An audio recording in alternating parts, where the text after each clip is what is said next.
Hello and welcome back. This is the second week in a 3-week series on stages of faith. And so I'm going to start by saying if you haven't seen the introductory video from last week, please view that before you watch this one.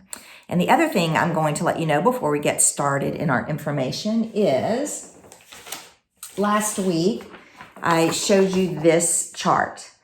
This chart is available on the website. And so it's at the St. Michael website, stmichael.org/mystory. If you go to that page, you're going to see this chart. And I think it's important for you to have this chart as we're having our conversation over this week and next week. So if you haven't already downloaded or pulled that up, do so now. You can pause and do so now before we kind of get into our content.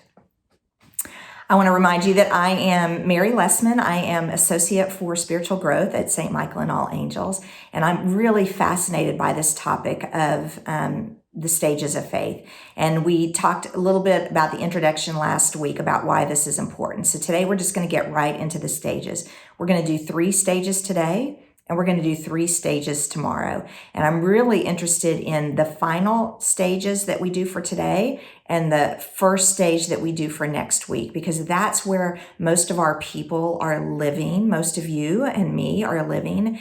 And so it's really good to understand those 2 stages in particular and why we might be in one of those stages versus the other. So let's start by talking about stage 1, which is intuitive projective faith. And this applies generally to those aged 2 to 6. In this stage of faith, thinking is fluid and magical.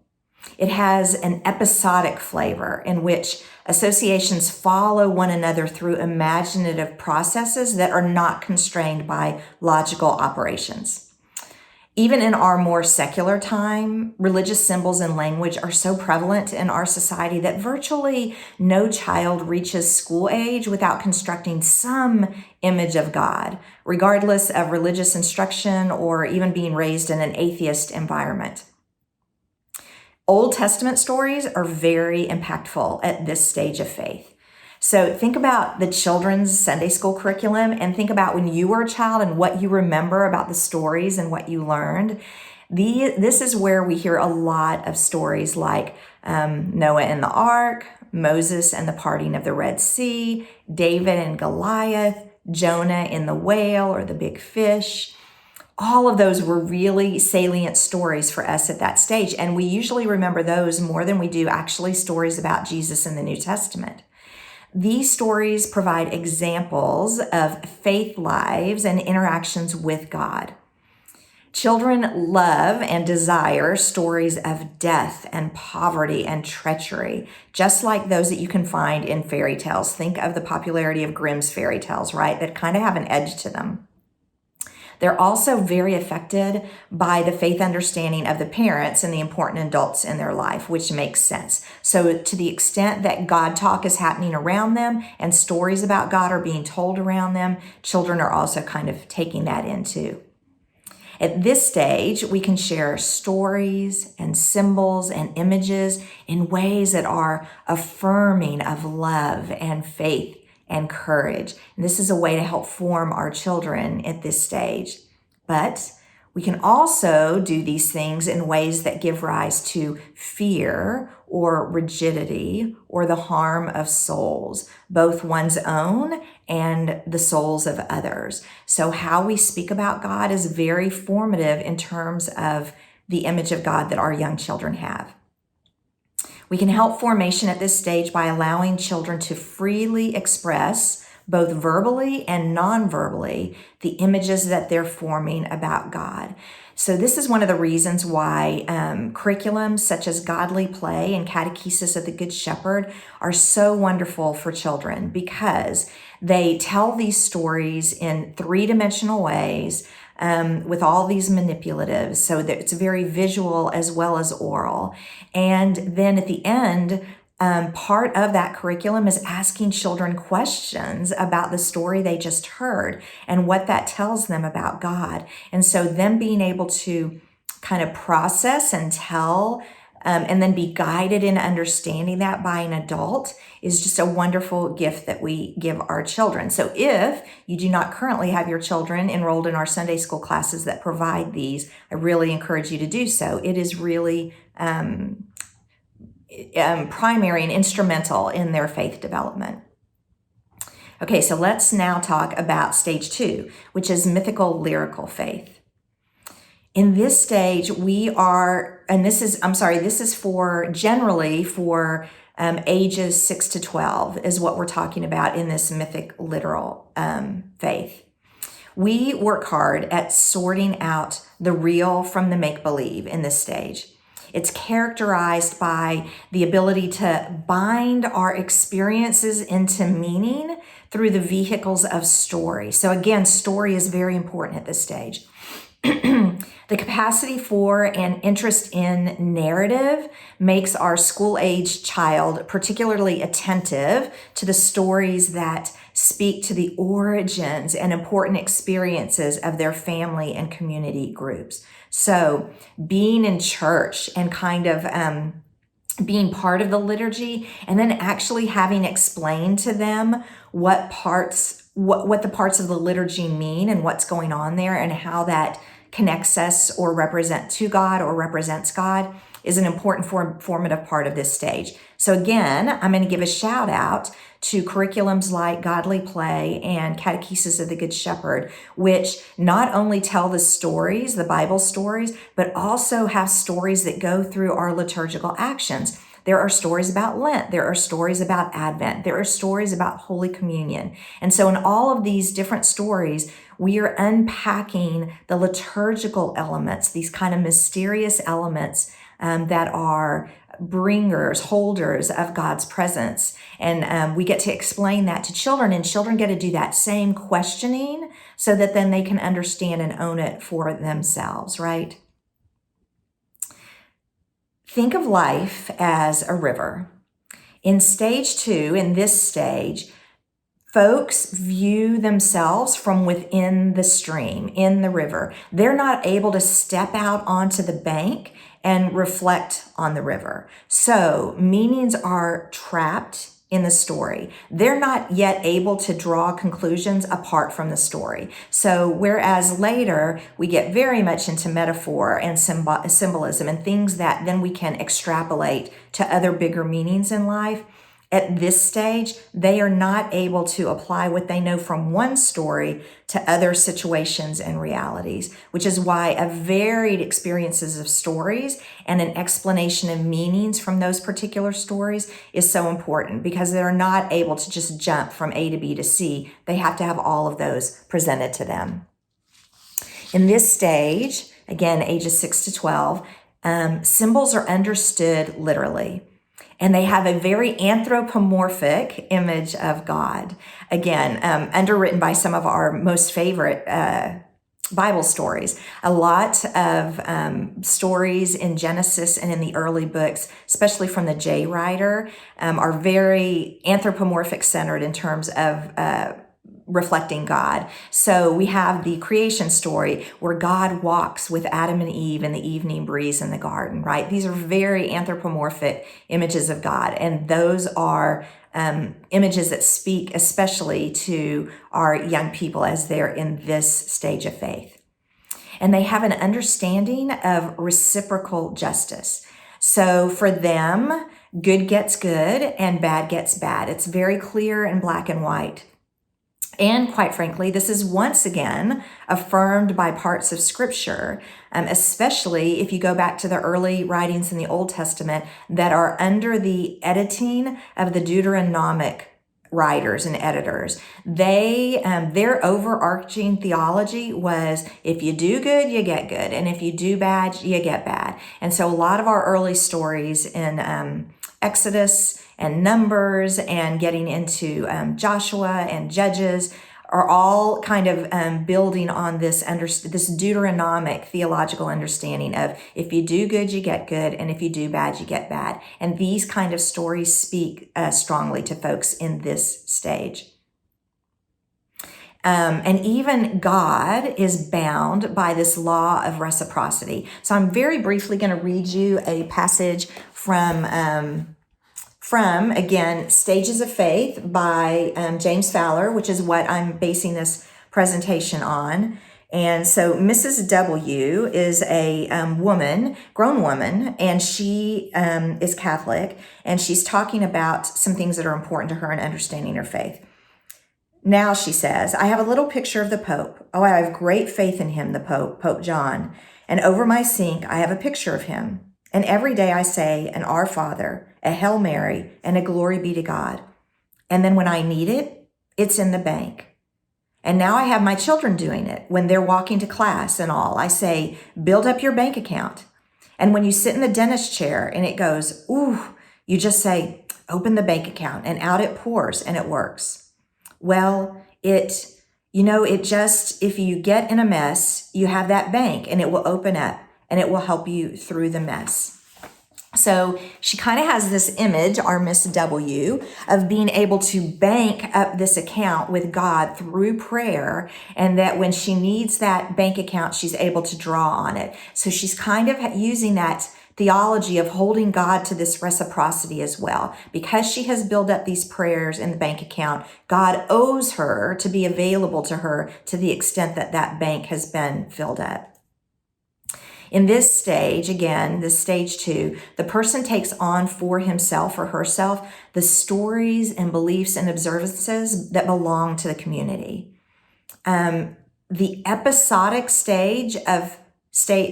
episodic quality of stage 1 now gives way to a more linear narrative construction of meaning.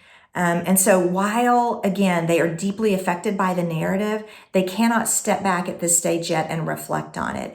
But it does, what I want to speak to here is the importance of the 3-year lectionary cycle and the fact that we hear these stories that are primary to our story as the people of God over and over again in our different liturgical seasons and then in our years A, B, and C. When we bring our children to church regularly, they are raised in the ethos of those stories, and they own those stories as their own, as part of their community. And it's how they, at their earliest stages, they start connecting to us as the people of God. So beginning in this stage and going through the rest of the stages, we're going to talk a little about the limitations of each stage. So some of the limitations of this stage 2, can result in works righteousness or perfectionism. So if you've got this understanding, if you've got this theological understanding of reciprocity, there's an aspect of quid pro quo in there. And so that can kind of lead you down the path to works righteousness. And it can result in a badness that is kind of embraced due to unhealthy relationships with significant others. So just as this is an important stage in forming our children for good in the presence of God and in the community of God, the absence of that can also lead to a formation of an absence of that good moral example and formation. Movement from this stage to stage 3, the synthetic conventional faith, usually comes as an ability to reflect increases. And it comes from, as this need develops, for a more personal relationship with God, which has not been a real aspect of faith up until this point. Okay, so now let's talk about stage 3, synthetic conventional faith, which is the last stage that we're going to cover in today's class. This corresponds generally to an age of 13 to 20. But what I'm going to tell you is that we have quite a few adults walking around who are much older than age 20 that are still in synthetic conventional faith for a variety of reasons, and some of those we're going to address at the end. So I want you to keep in mind 13 to 20. Adolescence, right? The adolescence needs mirrors, not only physically, but emotionally. So get how we notice that our kids in this age want to have a group that they associate with and that they all kind of dress the same, value the same, kind of interactions, social experiences. They might listen to the same music, all of those things, right? They are really looking for identity in a tribe. And so they're looking to have themselves mirrored in others, both physically and emotionally. A lot of changes are happening rapidly at this stage, as any of you who have parented adolescents can attest to. They need the eyes and ears of a few trusted others in which to see themselves emerging. They have a really strong need to know and to be known. So think about all of that teenage talking, hours and hours through whatever mediums they're using that, or hanging with their groups, doing it through social media, that it's all of this processing, it's throwing out there what they believe and know and hearing what other people think about that, and kind of then fine-tuning their image of self. And they're forming in all of this personal myth story for themselves. They are, in fact, constructing their own self-image, that separation that is so necessary from their parents and their primary caregivers. This is what's going on in this stage, and they're starting to figure out and form who they are. In this stage, thinking conceives of ideal features of persons and communities and states of affair. So think about how idealistic our youth are at this age. It's because they are now perceiving of these perfect states, and they are constantly made aware of how the reality falls short. And so they can be harshly judgmental in light of these ideal conceptions. So as a parent, you've probably been on the receiving end of that, of your child making you feel that you are coming up short in terms of living into some of these ideals.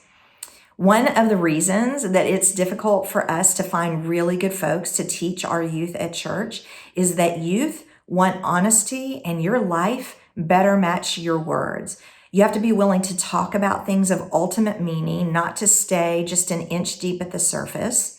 And you have to be able to do that without flinching and without obfuscating. Youth can spot a fake a mile away, and they have absolutely no use for that. Folks who you know who are older than youth, who are still in this phase, you know people who have this really highly honed judgmental sense where they are continually critiquing the reality as opposed to the ideal. These are folks who are still kind of hanging out in stage 3 faith. And so in this stage, in the synthetic conventional stage, folks are moving toward reflective thought. So using my example from earlier, they're able to step outside the stream and look into the stream and see what's happening. They're able to gain a little distance, right? At this stage, they begin to see and name certain patterns of meaning that arise out of the collection of stories that they've been a part of. And now they can start projecting themselves into future roles and relationships based on their understanding of these stories. They begin to acknowledge the limits of knowing, that there is some mystery and unexplainables around one's central convictions and beliefs. But typically, they have not made their value system as a value system the object of reflection. They're still so living within their value system that they're not stepping out to reflect on that, but they are starting to step out and reflect on some other things. This phase can be characterized by egocentrism, because they are aware of themselves, very attuned, highly attuned to themselves as they are seen by others. And so any of you, again, who have raised teenagers or young folk in college will not be surprised by this egocentrism. We talk about the kind of almost narcissism of our kids during this stage, and that the world revolves around them, and they've kind of just forgot that the rest of us have other responsibilities and priorities as well. But what helps keep them in this stage from swimming in that narcissism in an unhealthy way is this reciprocal understanding that others also see themselves the way you see them. So there's this kind of relational interactivity that kind of keeps drawing them out of themselves to others again, and then back into reflecting on themselves. In this stage, folks generally orient themselves to groups and classes different from their own in aggregate versus as diverse individuals. So I'm going to unpack that a little bit. So folks in this stage will have an understanding, a preformed belief or understanding of folks in a group. So they will have an understanding about atheists, or they will have an understanding about people of color, or they will have an understanding about immigrants, right? If someone from a different group than their core group becomes part of their group, they kind of mentally excise them from the group that they would have been grouped up in to make them part of their group. So you are no longer a person of color if you've joined their group. You're just part of their group. They really don't do the work then to reach out and evaluate their beliefs and biases about groups as a whole at this stage, right? So the significance here is that they don't see the web of social and economic influences that might make the other's truth, someone from another group's truth, different from their own truth. At this point, they think their understanding of truth is the only understanding of truth. And so I think in terms of, there's lots of examples of how this lives out. But currently, what I hear a lot is Latinos saying, hey, there's not one Latino experience. You need to deal with us. We have, there's Puerto Ricans, there's Cubans, there's South Americans. We have people who are Latino from all over the world. And so you need to deal with us according to our unique experience, not put us in a big bowl and pot that you call Latino and then swipe us with a broad brush of what that means. And at this point, they are starting to develop an understanding of meritocracy. But again, meritocracy is something that we would need to unpack as well, because meritocracy is this belief that we all kind of start from the same starting point. And so we all have the same opportunity to reach the same levels of growth and success. And again, as more and more is revealed to us from the experience outside of the predominant white experience, we're seeing that that's a false assumption, that we all start from the same place. In this stage, stage 3 still, God becomes reimagined as having inexhaustible depths and being capable of knowing the mysteries of ourselves and others that we know, those mysteries that we know and those mysteries that we will never know. And so this is a beautiful broadening of our understanding of the reach and majesty of God and all of that mystery that, again, especially in our Anglican Episcopal tradition, that we value so highly. The adolescent's hunger is for a God who knows, accepts, and confirms the self deeply. So this is God becoming personal. And I want to stress here, this is why our youth going on retreats and similar experiences during high school and during college can be so impactful. Because if you've ever been on one of these retreats, what you know is there's a lot of emphasis on each participant experiencing God in their own way. There's a lot of quiet time to go off and reflect and to think about things. There's that wonderful singing, generally with a guitar, that kind of brings up your emotive sense of your faith. And all of that really, our youth are primed to take an example like that and really have a deep experience of God that becomes personal. This is why you'll hear a lot of conversion stories. Folks might even say, I was brought up in the church and I always kind of knew God loved me, but I didn't claim a personal faith with Jesus or in God until I had this transformative retreat experience, right? At this stage, symbols express their deepest loyalties and meanings, and they cannot be separated. These meanings cannot be separated from the symbols that they are. So let me unpack this a little bit. Let's talk about the American flag, and let's go all the way back to the 60s. In the 60s protest era, for one group, Any attack on the flag constituted an attack on the country and on the deepest meanings of our corporate life. But for the other group, burning the flag represented that the present reality had to be changed. It had to be purged or cleansed. And so for both, the flag was an inseparable symbol of our country and the state of our country. And they could not be separated from the powerfully felt feelings about those things. However, they expressed those in two different ways, right? So we might see this in how the Genesis creation stories are understood, or how what happens in the Eucharist is understood, right? It's almost, to use a little blunt term, it's a kind of fundamentalism of symbolic forms, that the meaning is trapped in the form. And so they can only mean that thing. And there's really a pushback and a lack of understanding of anyone being able to understand those symbols in a different way.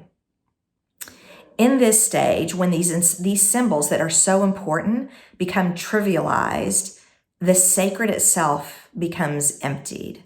The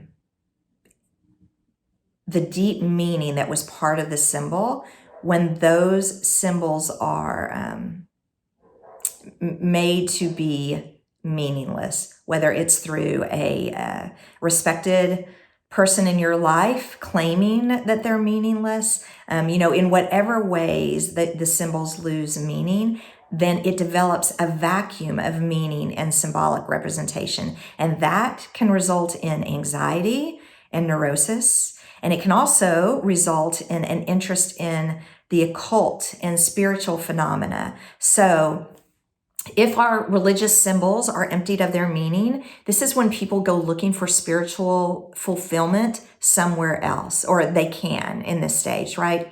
So as society continues to kind of eliminate and devalue religious symbols, we see a rise in spirituality that is not tied to traditional faith communities. So we have a lot of folks out there who identify as spiritual but not religious, right? And we have folks using crystals and mandalas and all different things, not in ways, there's a lot of Christians that use some of those symbols too, but there is this outside of Christianity use of a lot of these things, just because people are hungry for a connection to spiritualism, and their old symbols and methods of being able to engage that spirituality have been taken from them.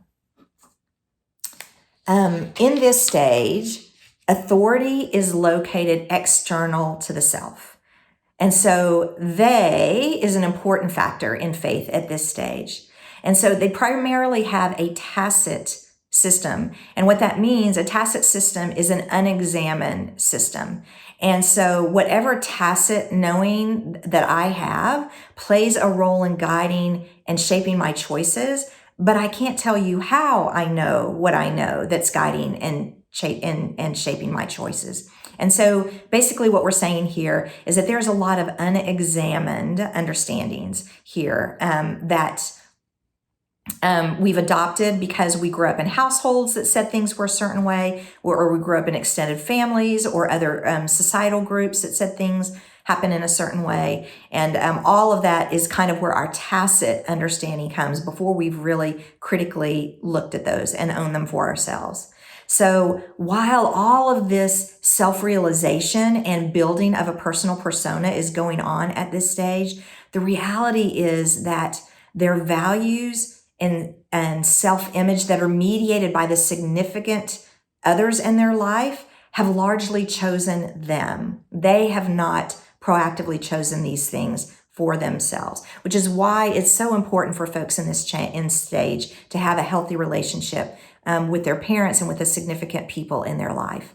When God is a significant player in this mix at this stage, the commitment to God and that related self-image can exert a powerful influence on a youth's identity and values outlook. So this again goes back to this thing that we like to say, which is when you have been raised in the faith, you might walk away for a while as you're going through all of this self-reflection and figuring out who you are. But it has been so key in forming you that when you get married and start raising a family, that draw to be back in the faith community is strong because it's been such a strong part of forming you in your faith. In many ways, religious institutions work best if they're comprised of a majority of committed folk, best described as stage 3. So even though I've told you that stage 3 is generally this 13 to 21 year age range where we recognize kind of adolescents and young adults finding themselves, we have a lot of folk who stay there. And the institution of the church actually thrives when there are quite a bit stage 3 folks. And so I want to read you this part of the book talking about this. Much of church and synagogue life in this country can be accurately described as dominantly synthetic conventional. That's the stage 3 we're talking about. Moreover, television evangelists and the highly profitable media religious clubs have mastered the art of addressing the secularizing religious hungers of synthetic conventional folk. They constitute a new set of charismatic external authorities appealing to the residual resonance of central Christian symbols and offering a tacit version of Christian theology that centers in vicarious interpersonal warmth and meaning. In the so-called electronic churches, all of this is ambiguously joined under the sacred manna of powerful electronic media, attractive personalities, and sentimental God talk. They constitute a parody of authentic Christianity, an abomination against biblical faith. And so what I want to say there is that desire to have a church-like experience while not being committed to going into the next stage of faith, that deeper stage 4 faith, makes people ripe for these kind of big, less personal expressions of what are calling themselves the Christian faith. Some common personal traits that encourage folks to stay in stage 3 versus progressing to stage 4 is a more limited education, difficulty in using language to communicate their interior states and attitudes and values and feelings for others, and a need for their life stances to be right. They are limited in their reflections to comparisons with or approval of folks perceived to be like them. That is an overriding draw for folks in this faith. And so they will stay locked in that without progressing to the next stage because of the fear they have of letting go of that importance in their life. So here are some deficiencies of this stage that I told you we'd be talking about in each stage. The expectations of others and the expectations of the authority figures can be so internalized that later autonomy of judgment and action can be jeopardized. So you can be so stunted in your growing your own autonomy because you have become so reliant on the authority of those outside of yourself instead of your inner authority. So I'm going to tell you a quick story about a friend of mine who was raised fundamentalist. His parents were fundamentalists. He was raised fundamentalist. He is now coming to the Episcopal Church. But there was a stage, and his parents are still fundamentalists, but there was a stage where his dad, probably in his mid-40s, really started to question some of the very black and white tenets that were being propagated by his expression of Christianity. And so he started doing a little outside reading, and he started having conversations with people about how he doubted maybe some of these things, questioned some of these things. And when he started doing that, he actually came to a point where he kind of understood that if he continued down this path, he was going to lose the church that he had always been a part of, the friends that he had surrounded himself with. All of that was subject to loss if he continued down this path. And so he consciously chose to stay in the belief system in which he was, to kind of back up and become content with what was being told him and not to question that, because it secured the environment around him in a way that made him feel safe. Folks can do this. Folks can choose not to move forward. Interpersonal betrayals can give rise to despair about God and his love, or intimate relationship with God is drastically removed from relationships with others. So when people in this highly emotive, formative stage feel that they have been betrayed by someone significant in their life, this feeling of betrayal can then be reflected in their relationship with God, and they worry about God betraying them as well. Or it can go to the other extreme where God has been a part of their lives, but the significant others in their lives do not have a faith in God. And so they let go of God and choose to have these significant interpersonal relationships instead. And so in the first class, we talked about this triadic form of faith where there is, with me, there is a relationship with God and there's a relationship with others. Here, that triadic form of relationship breaks down and they are simply having relationship with other, and God is not a part of that. And finally, as we're closing up for this week, the transition, here are the factors that are around transitioning from stage 3 to stage 4.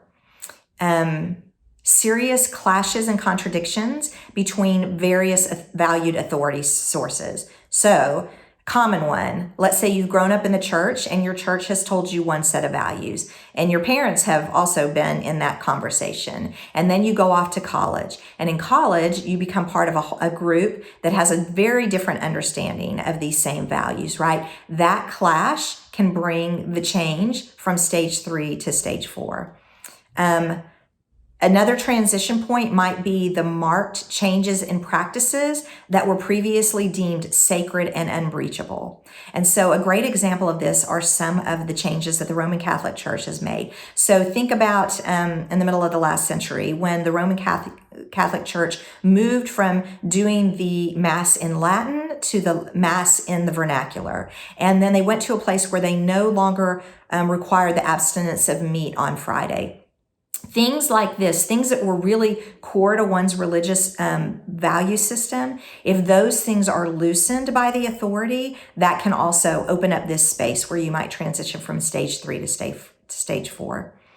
Another reason you might transition is you encounter or experience you have an encounter or you have experiences that lead you to reflect on how relative beliefs and values can be to one's background. So we talk about this broadening of experience when you are able to be exposed to people who are very different from yourself. So we gain access to this through travel, through mission trips. We also gain access to it again, going away to college. Depending on where you go to college, you might have a very diverse campus. And so that will also expose you to all of these.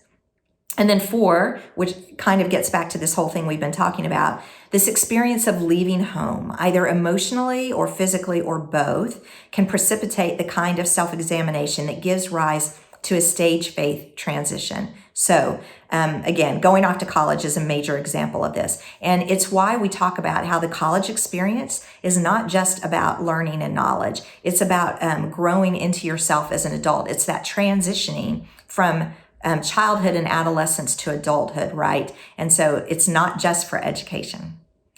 All right, well, those are 3 of the stages of faith. Next week, we're going to come back and talk about the final 3 stages of faith. Thank you so much for being with me today. Bye-bye.